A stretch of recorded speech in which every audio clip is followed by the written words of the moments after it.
باللہ من الشیطان الرجیم بسم اللہ الرحمن الرحیم ان اللہ و ملائکتہ یصلون علی النبی یا ایھا الذین آمنوا صلوا علیہ وسلموا تسلیما۔ دروشی پر اللہم صلی علی سیدنا و مولانا محمد و علی آل سیدنا و مولانا محمد و بارک وسلم علیہ۔ الصلاۃ والسلام علیک یا سیدی یا رسول اللہ و علی آلک و اصحابک یا سیدی یا حبیب اللہ۔ الصلاۃ والسلام علیک یا سیدی یا رحمۃ للعالمین وعلی آلک و اصحابک یا سیدی یا خاتم النبیین۔ صحیح بخاری شریف کی حدیث ہے، حضرت ابو سعید خدری رضی اللہ تعالی عنہ نے بیان کیا کہ حضرت علی رضی اللہ تعالی عنہ نے یمن سے نبی کریم صلی اللہ تعالی علیہ وسلم کی خدمت میں کچھ سونا بھیجا تو آپ نے اسے 4 آدمیوں میں تقسیم کر دیا۔ اقرا بن حابس حنظلی، ثم الجعشعی، عیینہ بن بدر فزاری، زید طائی بن نبہان والے اور علقمہ بن آلسا عامری بنو کلب والے۔ اس پر قریش اور انصار کے لوگوں کو غصہ آیا اور کہنے لگے کہ حضرت صلی اللہ علیہ وسلم نے نجد کے بڑوں کو تو دیا لیکن ہمیں نظر انداز کر دیا ہے۔ نبی کریم صلی اللہ تعالی علیہ وسلم نے فرمایا کہ میں صرف ان کے دل ملانے کے لیے انہیں دیتا ہوں، ان کو دیتا ہوں کیونکہ ابھی حال ہی میں یہ لوگ مسلمان ہوئے ہیں۔ پھر ایک شخص سامنے آیا، اس کی آنکھیں دھنسی ہوئی تھیں،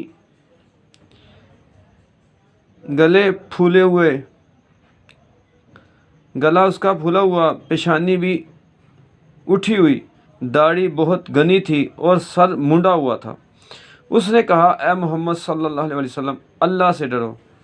حضرت صلی اللہ علیہ وسلم نے فرمایا، اگر میں ہی اللہ کی نافرمانی کروں گا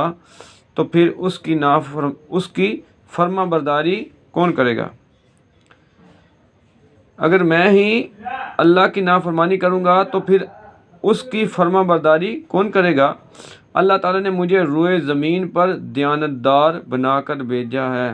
کیا تم مجھے امین نہیں سمجھتے؟ اس شخص کی اس گستاخی پر ایک صحابی نے اس کے قتل کی اجازت چاہی۔ میرا خیال ہے کہ یہ حضرت خالد بن ولید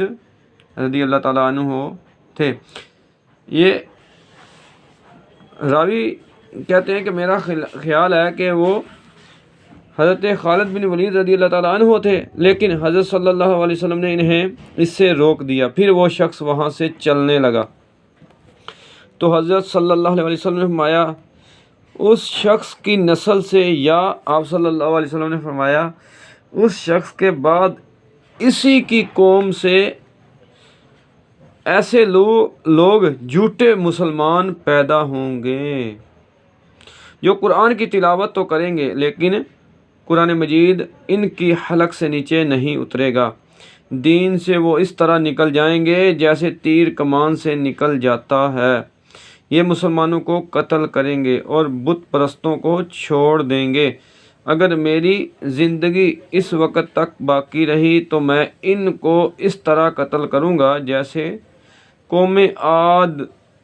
کا عذاب الہی سے قتل ہوا تھا کہ ایک بھی باقی نہ بچا۔ اس حدیث پاک میں یہ ہمیں سبق ملتا ہے کہ وہ جو شخص نبی کریم صلی اللہ تعالی علیہ وسلم کی بارگاہ میں آیا اور کہنے لگا کہ آپ انصاف کریں، آپ امانت داری سے، دیانت داری سے کام لیں، حالانکہ جو لوگ آپ صلی اللہ علیہ وسلم کا کلمہ نہیں پڑھتے تھے، کفار مکہ، وہ بھی آپ صلی اللہ علیہ وسلم کو امانت دار اور صادق الامین کے نام سے جانتے اور اس چیز کا اقرار کرتے کہ وہ آپ صلی اللہ علیہ وسلم کی جو ذات ہے وہ صادق الامین ہے، آپ دیانتدار ہیں، ایمانتوں کا خیال رکھنے والے ہیں، صادق الامین ہیں، لیکن یہ ایک ایسی قوم کا شخص تھا، ایسی نسل تھی منافقین کی کہ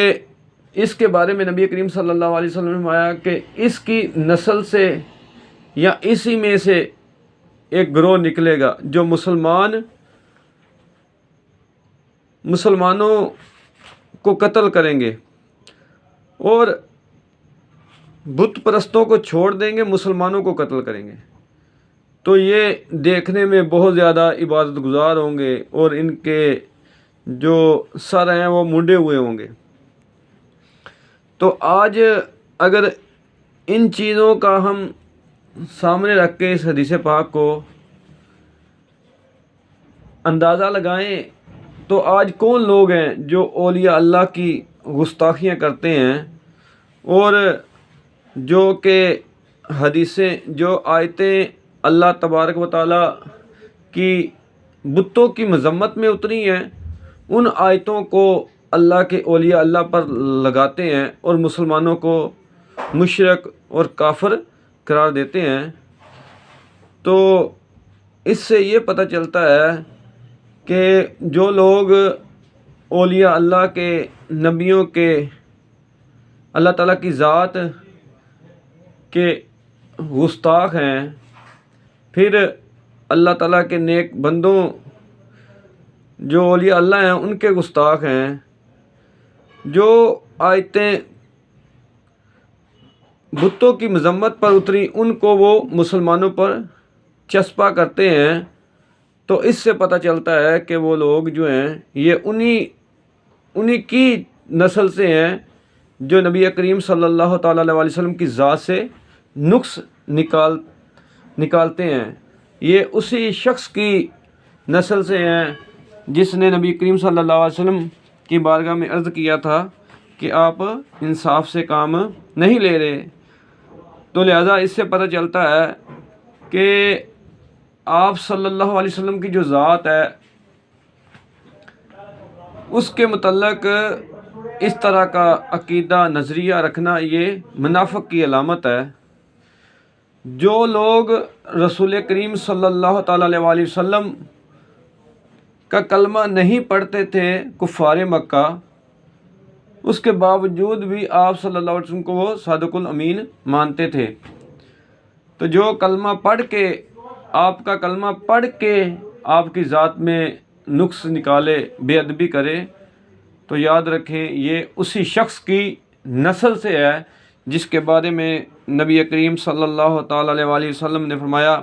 اگر میری زندگی اس وقت تک باقی رہی تو میں ان کو اس طرح قتل کر دوں گا جیسے قوم عاد کو اللہ تعالیٰ نے اپنے عذاب سے قتل کیا تھا کہ اس کی کوئی نسل سے باقی نہ بچا۔ لہذا اس سے یہ پتہ چلتا ہے کہ ہمیں ہر حال میں اللہ رسول کا ادب، رسول کریم صلی اللہ علیہ وسلم کا ادب ملحوظ خاطر رکھنا ہے، اور آپ صلی اللہ علیہ وسلم کے جو صحابہ ہیں، اہل بیت ہیں، اولیاء اللہ ہیں، نیک صالحین ہیں، ان کا ادب کرنا ہے، احترام کرنا ہے۔ لہذا ایسے لوگوں کی مجلسوں، محفلوں اور ایسے لوگوں کے پاس بالکل نہ بیٹھیں جو کہ جن کی گفتگو گستاخیوں پر مبنی ہو، جو قرآن پاک کی غلط تشریح کرتے ہوں یا حدیث پاک کی غلط تشریح کر کے اولیاء اللہ پر بہتان بازی کرتے ہوں، تو ایسے لوگوں سے بچنا چاہیے۔ اللہ تعالی ہمیں ایسے لوگوں سے بچنے کی توفیق عطا فرمائے۔ اللہ تعالی ہمیں اپنے نیک لوگوں کی صحبت اور سنگت کی توفیق عطا فرمائے۔ آمین۔